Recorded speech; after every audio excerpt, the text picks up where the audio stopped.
আসসালামু আলাইকুম প্রিয় দর্শক, অনেক অনেক প্রীতি ও শুভেচ্ছা বিনোদন.com 20 এর পক্ষ থেকে।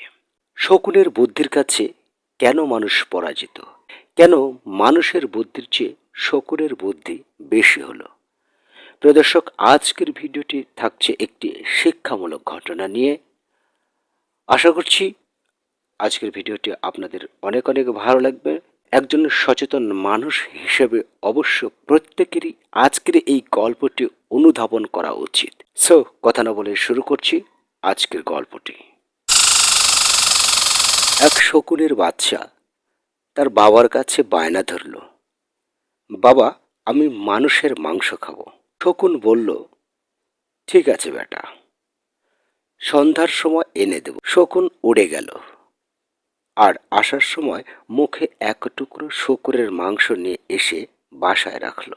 বাচ্চাটি বলল, বাবা, এটা তো শূকরের মাংস, আমি মানুষের মাংস খেতে চাই। বাবা বলল, অপেক্ষা করো বাবা। শকুনটা আবার উড়ে গেল আর আসার সময় এক মরা গরুর মাংস নিয়ে এলো। বাচ্চাটি আবার বলল, আরে এটা তো গরুর মাংস নিয়ে এসেছো, মানুষের মাংস কোথায় বাবা? এবার শকুনটা দুটো টুকরো একসাথে মুখে নিয়ে ওড়াল দিল আর শূকরের মাংসটি একটা মসজিদের পাশে আর গরুর মাংস একটা মন্দিরের পাশে ফেলে দিয়ে চলে এলো। কিছুক্ষণের মধ্যেই সেখানে শুরু হলো দাঙ্গা। কয়েকশো মানুষের লাশ পড়ে গেল।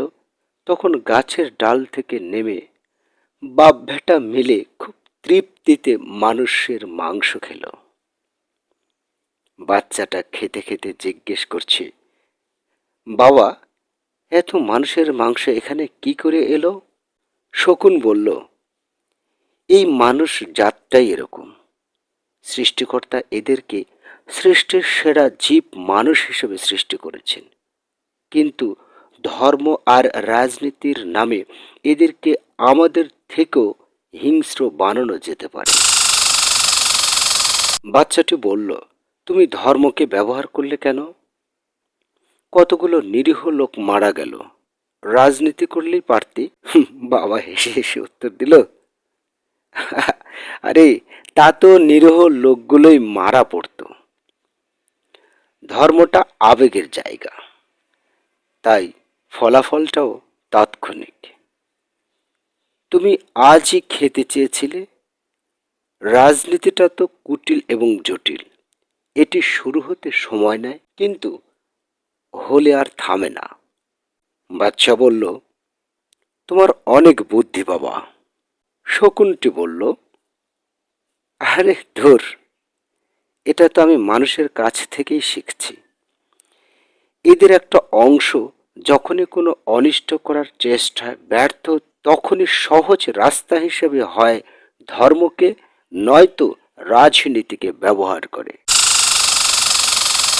প্রিয় দর্শক, আজকের এই শিক্ষামূলক গল্পটি যদি আপনার মনে একটু দাগ কেটে থাকে তবে অবশ্যই সাবস্ক্রাইব করে, এবং যদি পেজটি দেখে থাকেন তবে অবশ্যই ফলো দিয়ে আমাকে উৎসাহিত করবেন নতুন নতুন অথবা শিক্ষামূলক কিছু তথ্য আপনাদের মাঝে উপস্থাপন করার জন্য। ধন্যবাদ। আল্লাহ হাফেজ।